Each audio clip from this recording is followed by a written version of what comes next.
이 내용이 궁금했다. 제11회 사도 바울이 하나님의 전신 갑주를 입으라라고 권면하는 까닭은? 바울은 로마서에서 죄인을 육에 속한 사람, 성도를 영에 속한 사람이라고 표현했습니다. 바울은 고린도후서에서 죄인을 겉사람, 성도를 속사람이라고 표현했습니다. 이런 바울이 에베소서에서는 죄인을 옛사람으로, 성도를 새사람이라고 표현을 했습니다. 그리고 새사람을 향한 바울의 권면의 절정은 에베소서 5장 21절 피차 복종하라라는 권면이었습니다. 즉 피차 복종하는 삶이 영에 속한 사람, 속사람, 새사람인 기독교 성도들의 삶의 궁극적 모습, 궁극적 목표가 되는 것입니다. 그런데 피차 복종하는 일이 결코 쉬운 일이 아닙니다. 물론 아내가 남편에게, 자녀가 부모에게, 종이 상전에게 복종하는 일은 그래도 쉽습니다. 복종하지 말라고 해도 살기 위해서 어쩔 수 없이 복종할 수밖에 없는 것이 약한 자들의 피할 수 없는 현실이기 때문입니다. 하지만 강자이면서 가진 자의 위치에 있는 사람인 남편과 부모와 상전이 아내에게, 자녀에게, 종에게 복종하는 일은 매우 어렵습니다. 여전히 죄의 원리가 판을 치고 있는 세상은 물론이거니와 하나님의 은혜로 죄에서 구원을 받은 성도들 사이에서도, 또 그 성도들을 가르치고 양육하는 목회자 사이에서도, 또 성도들과 목회자들이 모인 교회에서도 피차 복종하는 일은 매우 어렵습니다. 피차 복종하는 일보다 피차 불복종하는 일이 더 흔히 눈에 띄기도 합니다. 솔직히 성도와 목회자와 교회가 세상보다 더 피차 불복종하며 살아가고 있는지도 모릅니다. 왜 이런 일이 일어나는 것일까요? 그 이유는 아주 간단합니다. 바울이 옛사람을 벗어버리고 새사람을 입어야 한다고 권면했는데 새사람인 목회자와 성도가 아직도 옛사람의 흔적을 벗어버리지 못했기 때문입니다. 옛사람을 벗어버리고 새사람을 입으라는 바울의 권면은 죄의 마음, 죄의 원리를 버리고 하나님의 마음, 하나님의 원리를 따르라는 것이었는데 하나님의 마음, 하나님의 원리를 따라야 하는 목회자와 성도가 아직도 죄의 마음, 죄의 원리로 생각하고 판단하고 결정하고 행동하기 때문입니다. 그렇다면 죄의 마음, 죄의 원리와 하나님의 마음, 하나님의 원리 사이에는 어떤 차이가 있는 것일까요? 그것이 몹시 궁금합니다. 먼저 죄의 마음, 죄의 원리를 알아보기 위해 간단한 질문 하나를 드려보겠습니다. 죄의 마음, 죄의 원리 속에 하나님의 존재, 하나님의 원리, 하나님의 사역이 있겠습니까? 없겠습니까? 없습니다. 일절 없습니다.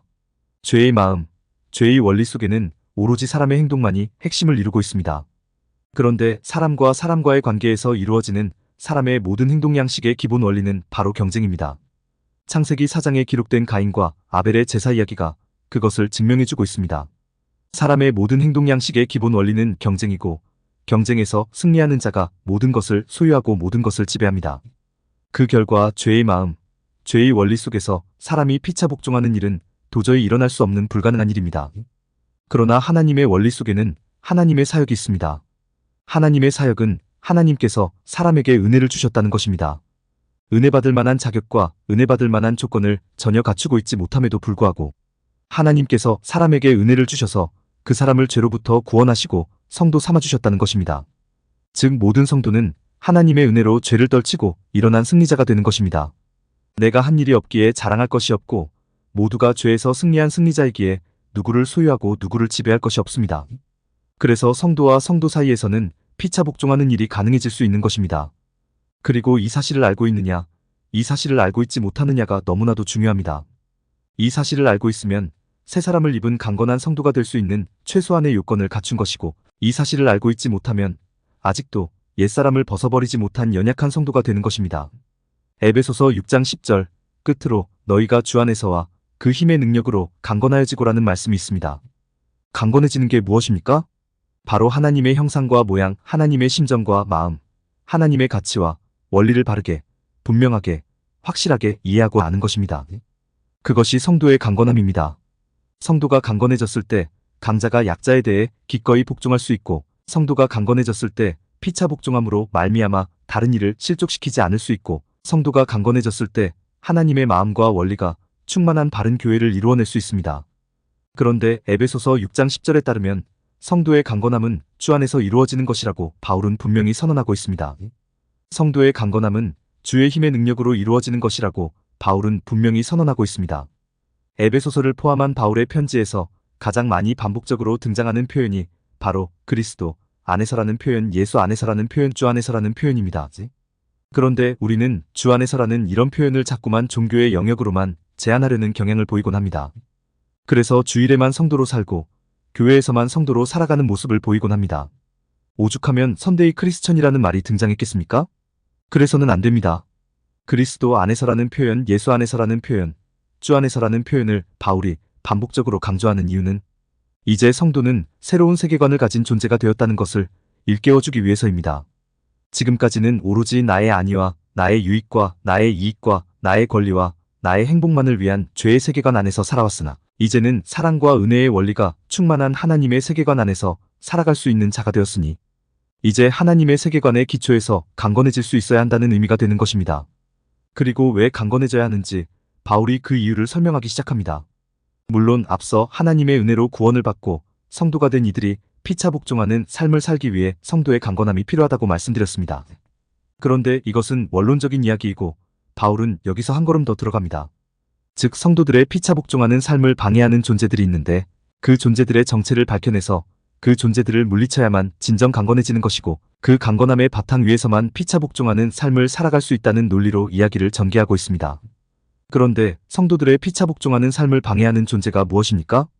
그 존재가 바로 에베소서 6장 11절 마귀의 관계이고 에베소서 6장 12절 통치자들과 권세들과 이 어둠의 세상 주관자들과 하늘에 있는 악의 영들입니다. 한마디로 죄입니다. 마귀는 이전에 사람을 속였고 사람을 사로잡아 죄인을 만들었고 사람의 주인으로 사람을 지배했었습니다.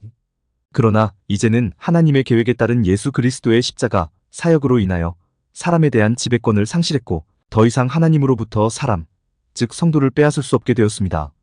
마귀가 할 수 있는 일이란 고작 성도를 미혹하고 성도를 기만하는 것뿐입니다. 즉 성도가 자신이 성도된 것을 모르게 하고 성도가 하나님으로부터 받은 복을 모르게 하고 성도가 하나님의 마음과 원리를 모르게 하는 것뿐입니다.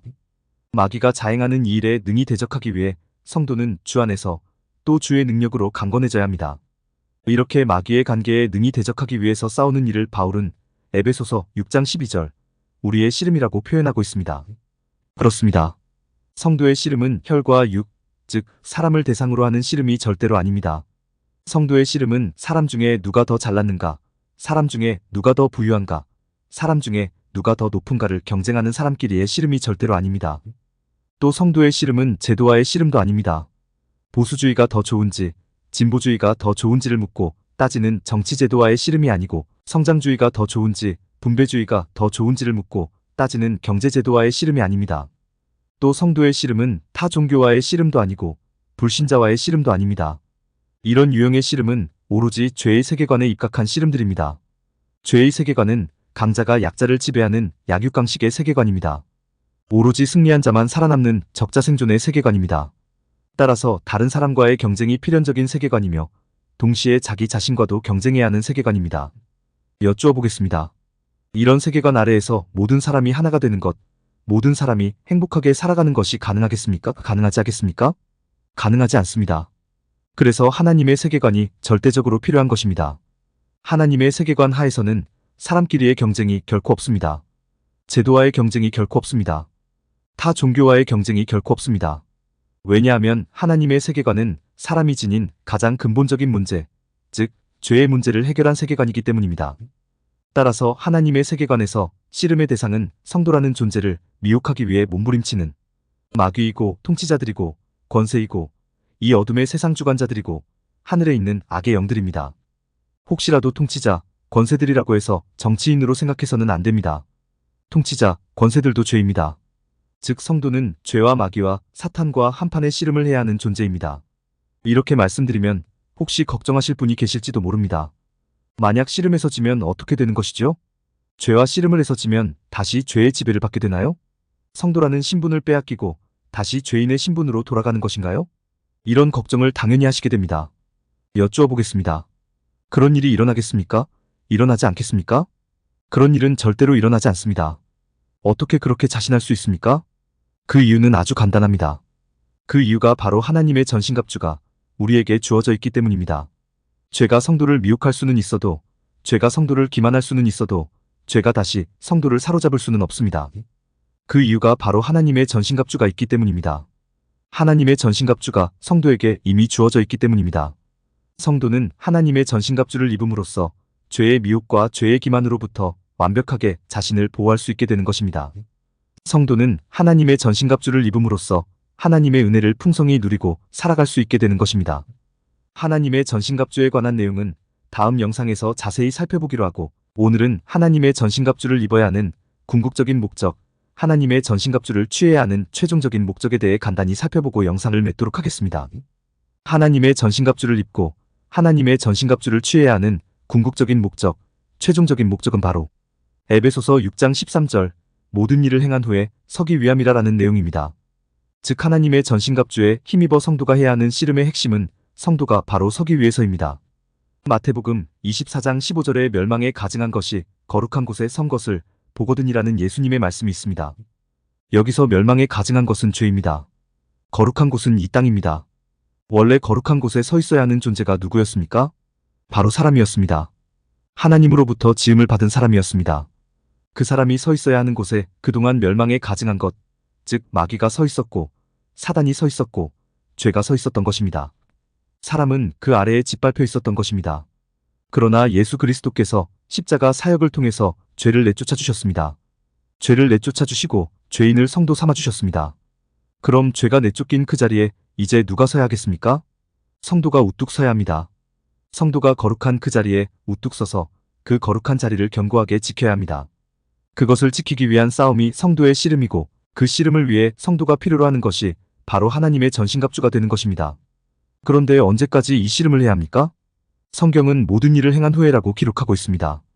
즉 죄가 완전히 소멸될 때까지, 죄가 더 이상 사람을 미혹할 수 없고 죄가 더 이상 사람을 기만할 수 없을 때까지 씨름을 해야 합니다.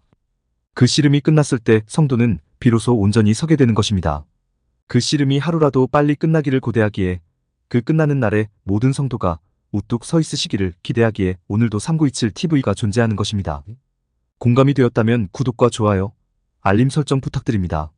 하나님의 말씀을 바르게 전하는 데 큰 도움이 될 것입니다. 평등하고 공정하며 정의롭고 행복한 세상을 이루는 데 큰 도움이 될 것입니다.